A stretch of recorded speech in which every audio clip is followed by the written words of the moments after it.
The rooftop terrace of the apex tower glittered like a constellation brought down to earth. 200 of Silicon Valley's most powerful people mingled beneath strings of lights, champagne flutes catching the sunset's last golden rays. Marcus Webb stood at the center of it all, his custom Italian suit fitting perfectly over his gym-sculpted frame, his smile wide and practiced. "And this," Marcus announced, his arm sweeping toward the woman beside him, "is my inspiration. Cassandra Reeves, the face of modern success." Cassandra, draped in emerald silk that matched her calculated smile, leaned into him. Her 3 million followers would see this moment tomorrow, carefully filtered and captioned. The crowd murmured appreciation. Across the terrace, partially hidden behind a marble column, stood Elena Webb. She wore a simple navy dress, her dark hair pulled back in an elegant bun. She'd chosen the dress carefully that morning, hoping Marcus might notice, might remember the woman who'd sat beside him in their tiny apartment 7 years ago, helping him debug code at 3 in the morning. He hadn't noticed. "Where's the wife?" someone asked loudly enough for Elena to hear. Marcus laughed, that new laugh he developed, sharp and performative. "Oh, Elena's around somewhere. Still figuring out which fork to use, probably." The group around him chuckled. "You know how it is. Married her when I was nobody. She's more comfortable with calculators than cocktail parties." Elena's fingers tightened around her glass of sparkling water.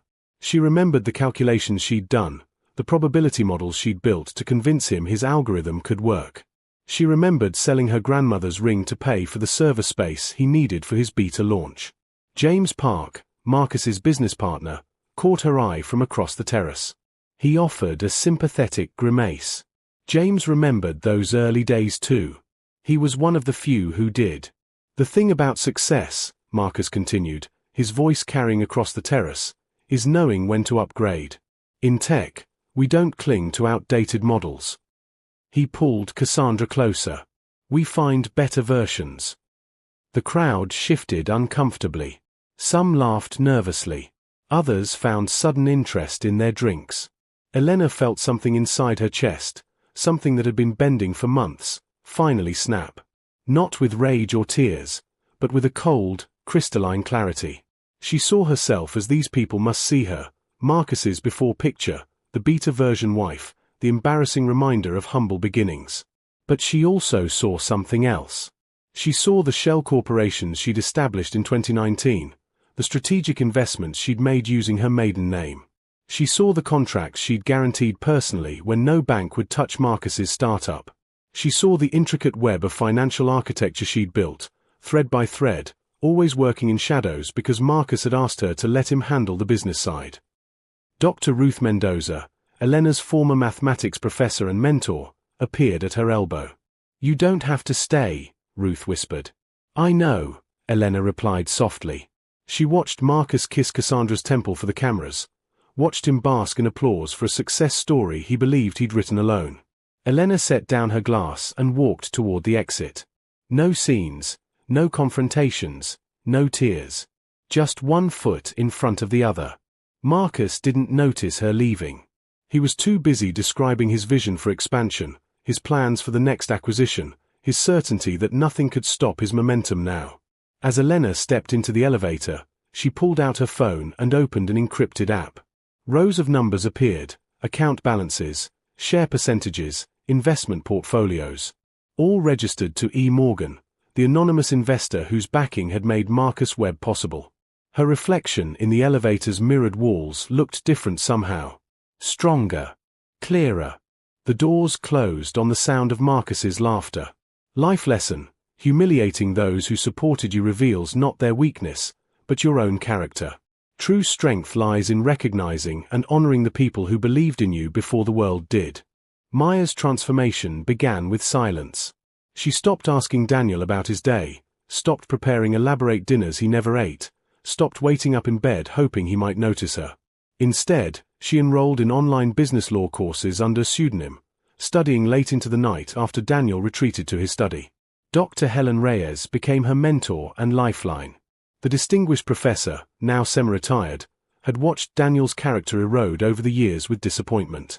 Ambition without integrity is just greed in an expensive suit, Helen told Maya during one of their secret meetings at a quiet cafe across town. Let me show you what is really built, and how much of it was actually yours to begin with. Together, they unraveled 15 years of financial records.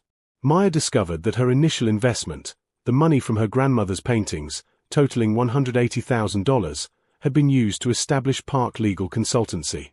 According to the original partnership documents she'd signed when Daniel incorporated, Maya owned 51% equity.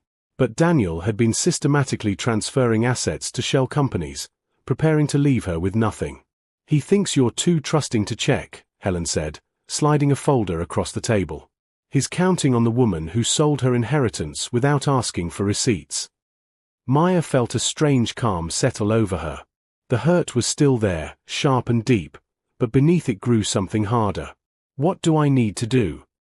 Over the next 2 months, Maya executed her plan with precision. She contacted an investigative attorney, Marcus Liu, who specialized in corporate fraud. She documented every forged signature, every illegal transfer, every piece of evidence showing Daniel's dual marriage. She also discovered that Vanessa had been involved in questionable dealings with other clients, using insider information for personal gain. Meanwhile, she played the role Daniel expected. The quiet, passive wife. She attended charity galas at his side, smiled for photographs, and never asked uncomfortable questions. At 12 weeks pregnant, her twins still hidden beneath carefully chosen clothing, Maya began experiencing morning sickness. She hid it perfectly. You seem different lately, Daniel commented one evening, actually looking at her for the first time in weeks. More relaxed. I've been doing yoga, Maya lied smoothly, and seeing a therapist. Working on accepting my place in your world. He'd smiled, relieved, completely missing the double meaning in her words. That night, she heard him on the phone with Vanessa. She's finally coming around. This will be easier than I thought. What Daniel didn't know was that Maya had already secured her assets, transferring her jewelry, personal accounts, and heirlooms to a private vault. She'd also contacted every board member of Park Legal Consultancy individually, requesting confidential meetings. As the majority shareholder, a fact Daniel had conveniently forgotten, she had every legal right to call for a vote of no confidence. The annual investor gala was scheduled for October 15th. Daniel had marked it on their shared calendar with important announcement in bold letters. Through Vanessa's assistant, who Maya had befriended over coffee and generous tips, she learned Daniel planned to introduce Vanessa as his wife and announce a company restructuring that would eliminate Maya's shares entirely. He'd already sent the press release to major business publications, scheduled for publication the morning after the gala. Maya scheduled her own announcement for the same evening. Dr. Reyes helped her prepare the presentation, ensuring every legal document was authenticated and every claim was unassailable. Marcus Liu assembled a team of corporate attorneys. The board members, shocked by the evidence Maya had presented privately, agreed to attend the gala prepared for emergency action. 1 week before the event, Maya moved out of the penthouse. She didn't take much, just her personal belongings, her grandmother's remaining paintings, and the small box of letters Daniel had written her during law school, when he'd still known how to love. She left a note on the kitchen counter, "I need some space to think. Don't worry about me." Daniel texted her once, "Take all the time you need. We should probably talk when you're ready." He didn't call. Didn't chase her. He was too busy planning his future with Vanessa to notice his past walking out the door with evidence that could destroy everything. Maya checked into a modest apartment near Dr. Reyes's home. She practiced her presentation every evening, her voice growing stronger with each rehearsal. Her twins grew too, their heartbeat steady and strong at each prenatal appointment. "Are you scared?" Helen asked her the night before the gala. Maya touched her belly, feeling the small flutter of movement. "I'm terrified. But I'm more afraid of teaching my children that it's acceptable to be treated as disposable." The next morning, Maya had her hair and makeup professionally done. She chose a navy blue dress that elegantly accommodated her now visible pregnancy, paired with her grandmother's pearl necklace, the only piece of jewelry she hadn't sold. In her briefcase were documents that would change everything. As she arrived at the Grand Meridian Hotel, where the gala was being held, Maya took a deep breath. Through the ornate glass doors, she could see the glittering crowd, the champagne flowing, Daniel's confident smile as he stood beside Vanessa in a stunning red gown. He had no idea the quiet wife he dismissed was about to remind him exactly who had built his empire. Marcus Webb's first indication that something was wrong came on a Tuesday morning, 5 days after Elena had left. He was in his office on the 42nd floor, reviewing projections for the Harrison acquisition, when James Park knocked and entered without waiting for permission. James's face was pale. "We have a problem," James said, closing the door behind him. "Redwood Capital just withdrew from the Harrison deal." Marcus looked up from his screen. "What? They can't. We're 3 days from closing." They cited a clause in the commitment letter. Apparently, one of their major limited partners pulled out, and it triggered a cascade provision. James set a document on Marcus's desk. "They sent this an hour ago." Marcus scanned the letter, his jaw tightening. "This is insane. Who pulls out of a deal this late? We'll sue them for..." His phone buzzed. His assistant's voice came through the intercom. "Mr. Webb, I have David Kim from Quantum Ventures on line 1. He says it's urgent." Marcus grabbed the phone. "David, tell me you're calling with good news." "I'm sorry, Marcus." David Kim's voice was strained. "We're going to have to delay our commitment to the Seattle expansion. Our board met this morning, and there are some concerns about cash flow allocation." "Concerns? We've been planning this for 6 months." I know. It's not about you. We're just reassessing our entire portfolio. It should only be a temporary hold." Marcus ended the call and immediately dialed another investor. Then another. By noon, he'd spoken to 7 different partners, and 5 of them were suddenly reassessing, delaying, or pivoting strategy. "This doesn't make sense," Marcus muttered, pacing his office while James watched nervously. These deals were solid. What changed? What had changed was that Elena's lawyers had begun the process. Thomas Chen and his team had spent the previous week carefully reviewing every investment E. Morgan Holdings had made in Marcus's ecosystem. Then, with surgical precision, they'd begun executing withdrawal clauses, calling in guarantees, and exercising contractual rights that Elena had negotiated years ago. They weren't doing anything illegal or even aggressive. They were simply removing E. Morgan Holdings from its position as the silent foundation beneath Marcus's empire. And without that foundation, the entire structure was beginning to shift. By Wednesday, Marcus's credit line at Pacific Trust Bank was frozen pending a routine audit. The audit had been triggered when the bank discovered that E. Morgan Holdings, which had guaranteed Marcus's line of credit, was withdrawing its backing. By Thursday, 3 of Marcus's most reliable angel investors had stopped returning his calls. They'd received quiet notifications from their own financial advisors that the mysterious E. Morgan Holdings was liquidating positions, and market whispers suggested there might be instability in Webb Technologies. Marcus became increasingly paranoid. He hired a private investigator to look into corporate espionage. He had his IT department scan for security breaches. He even suspected James of betrayal, though James had been loyal from the beginning. "Someone's sabotaging me," Marcus insisted during an emergency meeting with his executive team. "Someone who knows our deal structure intimately." "Could it be a competitor?" his CFO suggested. "Or a disgruntled former employee?" his legal counsel offered. No one mentioned Elena. Marcus hadn't told anyone she'd left, maintaining the fiction that she was visiting family. And none of them knew about E. Morgan Holdings because Marcus himself had never looked closely at where his early funding had really come from. Meanwhile, Cassandra was becoming a problem.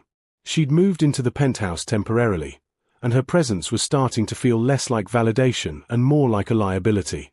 She complained about the apartment's furniture, posted constantly about their relationship, and had started hinting about engagement rings. "Baby, I need to focus right now," Marcus snapped when she interrupted a call to ask about dinner plans. "I'm in the middle of a crisis." "You're always in the middle of a crisis lately," Cassandra said, examining her nails. "This isn't really the energy I signed up for." Marcus tried calling Elena again. This time, she answered on the 3rd ring. "Elena, thank God. Listen, I don't know what's going on with you, but I need you to come back. Things are falling apart here, and..."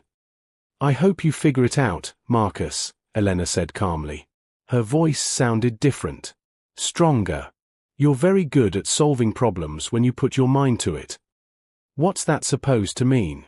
Elena, are you, he paused, a terrible thought forming. Are you behind this? Behind what? The investors pulling out. The deals falling through. Are you sabotaging me? There was a long silence. Then Elena laughed softly. Marcus, you still don't understand, do you? I could never sabotage something I built. I can only stop building it. The line went dead. Marcus stared at his phone, Elena's words echoing in his mind. Something I built. What did she mean by that? On Friday morning, exactly 1 week after Elena had walked out of the rooftop party, Marcus received a formal letter delivered by courier. The envelope was thick, expensive paper, with a law firm's return address embossed in the corner. Inside was an invitation to an emergency shareholder meeting for Web Technologies, scheduled for Monday at 2 p.m. The meeting had been called by E. Morgan Holdings, which the letter identified as holding a controlling interest in several of the company's key investment partnerships. Marcus read the letter 3 times. E. Morgan Holdings. Why was that name familiar? He called his lawyers, who spent the weekend frantically researching. What they found made Marcus's blood run cold. E. Morgan Holdings had been involved in nearly every major deal he'd ever closed. The fund had provided bridge financing, guaranteed credit lines, co-signed real estate deals, and held strategic positions in multiple partnerships. And all of it traced back to one person. Elena Morgan Webb. His wife. The woman he'd called outdated, beta version, an embarrassment. She hadn't just been there for his success. She'd been the architect of it. Marcus sat in his penthouse Sunday night, surrounded by financial documents he'd never bothered to read before. Cassandra had left that afternoon after he'd told her he needed space, and her parting Instagram story was already making waves. Know your worth, Queens. Never settle for chaotic energy. The penthouse felt enormous and empty.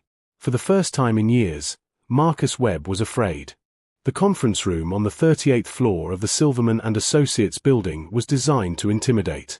Floor-to-ceiling windows offered a panoramic view of the city, and the massive table could seat 30 people comfortably. When Marcus Webb arrived at 1:55 p.m. on Monday, his hands were shaking slightly despite his attempts to project confidence. James Park was already there, looking confused and worried. Marcus, what's going on? I got the same summons you did. I don't know, Marcus lied. He knew exactly what was about to happen, but admitting it would make it real. The door opened, and Thomas Chen entered, followed by 4 other lawyers and a court stenographer.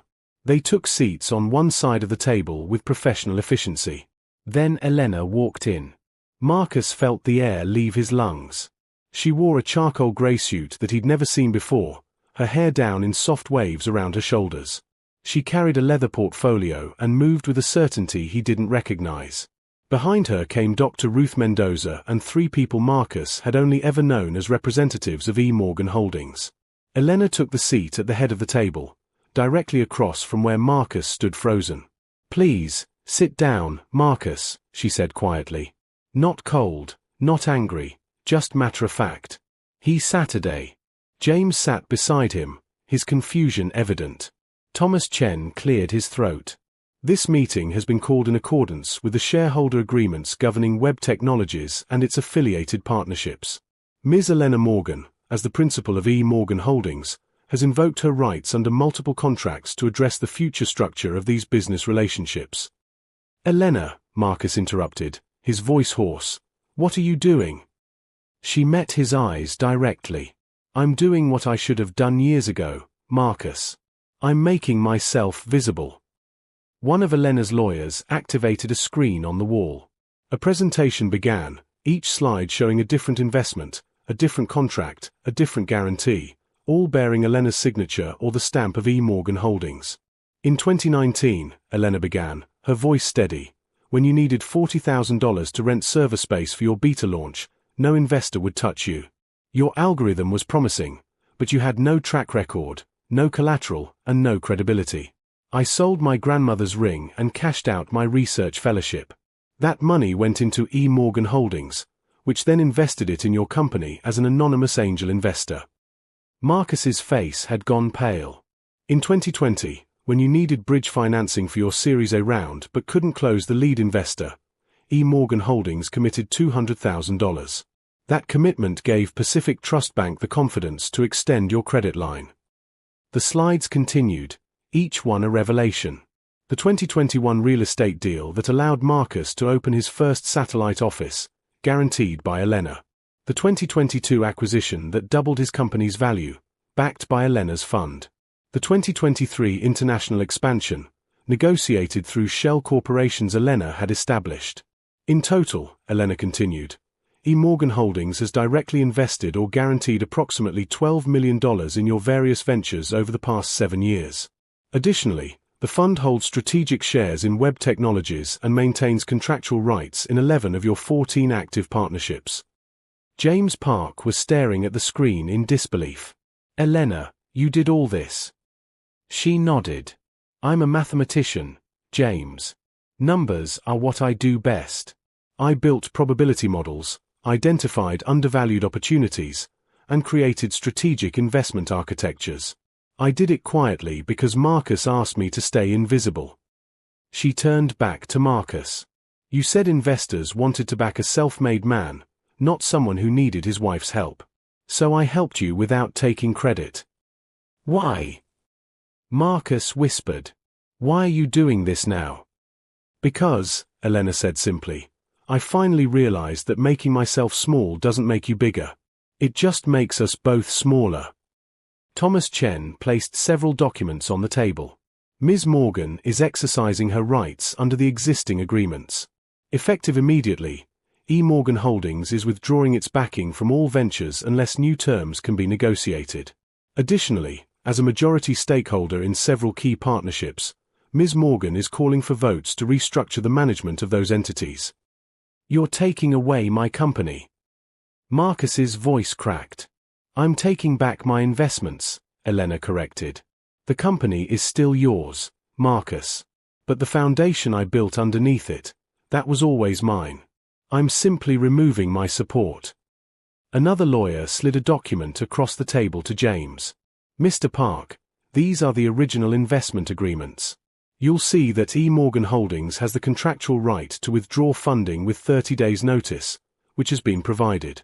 Additionally, Ms. Morgan holds voting shares that give her significant influence over operational decisions. James read the document, his eyes widening. Elena, you own 40% of our Series A. And 25% of the real estate holding company, and the majority stake in the international licensing agreements, Elena confirmed. I structured it carefully to remain compliant with all securities laws while protecting my investments. Marcus felt like he was watching his life from outside his body. What do you want? Money. You want me to buy you out? With what capital, Marcus? Elena asked gently. Your credit lines were dependent on my guarantees. Your investors trusted you because I trusted you first. Your partnerships exist because I vouched for you. She paused. I don't want your money. I want my autonomy back. One of the lawyers presented a new document. We're proposing a complete separation. Ms. Morgan will withdraw from all active investments over the next 6 months in a structured manner designed to minimize disruption. However, Mr. Webb will be removed from operational control of any venture where Ms. Morgan holds majority interest. This will destroy everything, Marcus said desperately. No, Elena replied. It will return everything to its proper owner. The company you built with my support will remain yours. But the partnerships I built, the investments I secured, the guarantees I provided, those were mine, and I'm reclaiming them. Her phone, sitting on the table, lit up with a notification. Marcus could see it from where he sat, an Instagram alert. Cassandra had posted a photo with another man, captioned, New beginnings with someone who knows my value. Elena glanced at it and turned the phone face down without comment. I loved you, Marcus, she said quietly. I believed in you when no one else did. I used my skills, my resources, and my credibility to build a foundation for your dreams. And I was happy to do it because I thought we were partners. Her voice didn't waver. But you treated me like an embarrassing relic. You mocked me in front of people who only respected you because I made you respectable. You called me a beta version while standing on a platform I coded. Marcus felt tears burning behind his eyes. I'm sorry. God, Elena, I'm so sorry. I believe you are, she said. But sorry doesn't rebuild respect, Marcus. Sorry doesn't undo years of being made invisible. Thomas Chen stood. Mr. Webb, you have 2 weeks to review these documents and respond. We're prepared to negotiate terms that allow for an orderly transition. But make no mistake, Ms. Morgan's withdrawal from your business ecosystem will proceed regardless. The only question is how much damage control you're willing to do. The meeting ended. Elena stood, gathered her materials, and walked toward the door. She paused beside Marcus's chair. For what it's worth, she said softly, I hope you rebuild. I hope you find success again. But I hope you do it by valuing the people who believe in you, not by using them as stepping stones. Then she was gone. Marcus sat in the empty conference room long after everyone else had left. James had gone back to the office to begin damage control. The lawyers had departed. The stenographer had packed up her equipment. He was alone with the truth. He hadn't built an empire. Elena had. He'd just been the face of it. His phone rang. Investors, partners, board members, all wanting explanations for the chaos about to unfold. Marcus ignored them all. He thought about the woman who'd sat beside him in their tiny apartment 7 years ago, running probability models at 3 in the morning. He thought about how she'd never asked for credit, never demanded recognition, never made him feel small for needing help. And he thought about how he'd repaid her loyalty, with mockery, with infidelity, with casual cruelty delivered for laughs at a party. Marcus Webb, the self-made billionaire, finally understood what he'd actually made, nothing that would last. Life lesson. True partnership means elevating those who elevate you. When you build success on someone else's silent sacrifices and then mock them for not being glamorous enough, you reveal that you never understood the source of your own strength. 2 years had transformed everything. Maya sat cross-legged on a blanket in the small park near their townhouse, watching Lily and Rose toddle after butterflies with the focused determination they'd inherited from both parents. At 2 years old, they were distinct individuals, Lily cautious and observant, Rose bold and vocal, but united in their joy at simple discoveries. Mama! Mama! Voy! Rose shrieked, pointing at a monarch butterfly that had landed on a dandelion. I see it, sweetheart. Beautiful, isn't it? Maya called back, her camera ready to capture the moment. Park Legal Consultancy, now renamed Chen Legal Partners, had flourished beyond her projections. The Second Chances program had expanded to 5 cities, providing opportunities to over 200 formerly incarcerated individuals. 12 had passed the bar exam, and 3 now worked as full attorneys at the firm. The Arts Education Foundation had funded 60 schools, providing supplies, visiting artists, and scholarships. Maya taught painting classes on weekends, something she'd thought she'd lost forever, rediscovering the joy of creating without pressure or monetary value attached. She'd also begun dating again, cautiously. Nothing serious yet. Her therapist encouraged her to take time, and Maya was learning to enjoy her own company without needing validation from romantic partnership. The girls were her priority, and any future partner would need to understand that some thrones had room for only the queens who'd earned them. Ms. Chen. A familiar voice interrupted her thoughts. Maya looked up to see Daniel standing a respectful distance away, looking nothing like the polished executive she'd married. He wore jeans and a simple button-down, his hair slightly longer, his face showing lines that hadn't been there 2 years ago. He looked tired but somehow more present, more real than the man who'd stood on that stage planning to erase her. Her first instinct was to gather the girls and leave. But Lily had already noticed him, her observant eyes studying the stranger with curiosity. I'm sorry to interrupt, Daniel said quietly. I was walking through the park and saw you. I've been wanting to talk, if you're willing. But I understand if you're not. Maya considered. She'd prepared for this moment in therapy, role-playing scenarios, and examining her feelings. The anger had mellowed into something more complex, Not forgiveness exactly, but a kind of peaceful indifference. He couldn't hurt her anymore because she'd stopped giving him that power. "You have 5 minutes," she said, checking her watch. "And you stay on that bench. The girls don't need confusion." Daniel sat, maintaining the distance she'd specified. "They are beautiful. They look like you." "They look like themselves," Maya corrected. "What do you want, Daniel?" He took a breath. "I don't want anything. I just wanted to tell you that I'm sorry. Truly, genuinely sorry. Not because I lost everything, that was justice, and I've accepted it. But because I hurt you. Because I forgot that you were the reason I had anything to lose in the first place." Maya watched Lily helping Rose stand after a tumble, the older twin's protective instincts already strong. "What have you been doing?" "Public defender work, mostly. I defended a woman last month who was being evicted while fighting breast cancer. We won. She gets to keep her apartment, got connected with treatment resources." He smiled slightly. "I made $800 for 60 hours of work. And I felt better than I did closing million-dollar deals." "That's good," Maya said, and meant it. "I'm glad you found purpose again. I heard about the Second Chances program. About everything you've built." Daniel's voice held genuine admiration.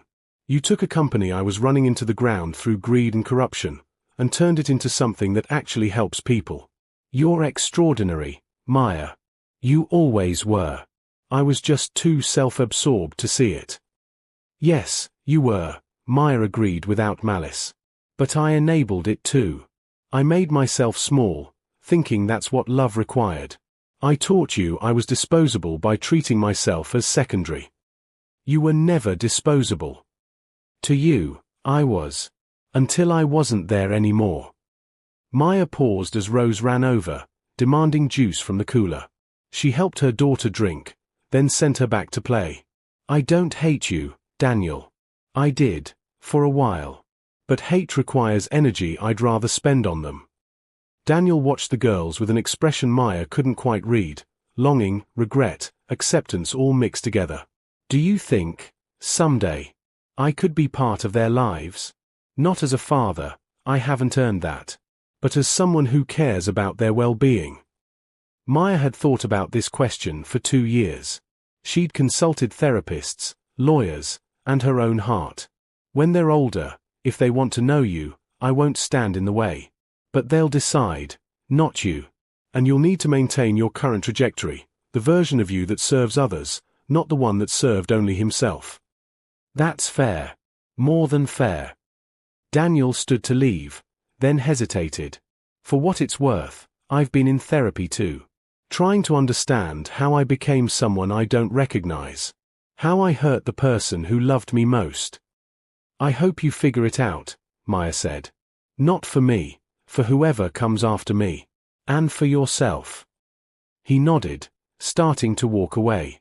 Then he turned back. "You know what my therapist said? She said I confused achievement with worth. I thought being successful meant I deserved more than I had, instead of appreciating what I'd been given. I thought you'd always be there, so I stopped showing up." "And now?" Maya asked. "Now I understand that showing up is everything. That integrity matters more than image. That the quiet art teacher who sold her inheritance for me was worth more than every client I ever impressed." He smiled sadly. "I learned the lesson. I just learned it too late." After he left, Maya sat quietly, processing the encounter. Dr. Reyes called right on time. They had a standing Sunday afternoon check-in. "How do you feel?" Helen asked after Maya recounted the conversation. "Calm," Maya said, surprising herself. "He's not my responsibility anymore. Not my project to fix. Not my burden to carry. He's just someone I used to know, dealing with consequences I didn't create." "That's growth," Helen said warmly. "You've truly moved on." That evening, after the girls were bathed and sleeping in their cribs, Rose sprawled out like a starfish, Lily curled up with her favorite stuffed rabbit. Maya stood in her home studio, finishing the painting she'd started the night they were born. Two girls with kites, faces toward the sun, hair streaming behind them as they ran through a field of wildflowers. She'd added more details over 2 years. Butterflies, birds, a horizon that seemed endless. She signed it M. Chen, 2027 in the corner and stepped back. This was her masterpiece. Not the painting, though she was proud of it, but the life she'd rebuilt from betrayal and loss. The company she'd transformed. The daughters she was raising to know their worth from birth. The art she created for joy, not survival.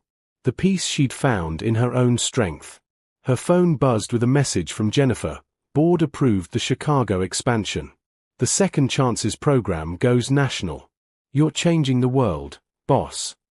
Maya smiled, looking around her studio, her space, in her home, in the life she'd chosen. On the wall hung her grandmother's last remaining painting, the one she'd kept, a portrait of a woman planting seeds in a garden, her face serene and purposeful. Beneath it, her grandmother's handwriting on a small plaque, "The most beautiful gardens grow from the richest compost.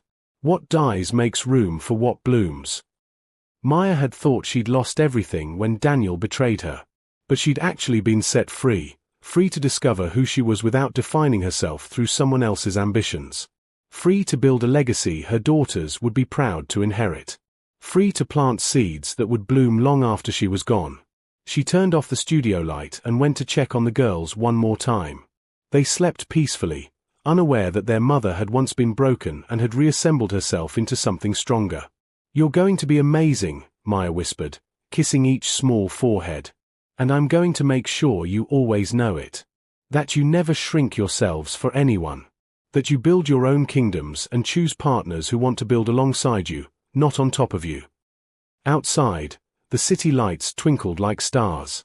And Maya Chen, artist, CEO, mother, survivor, and architect of her own remarkable second act, finally rested in the quiet certainty that she was exactly where she was meant to be.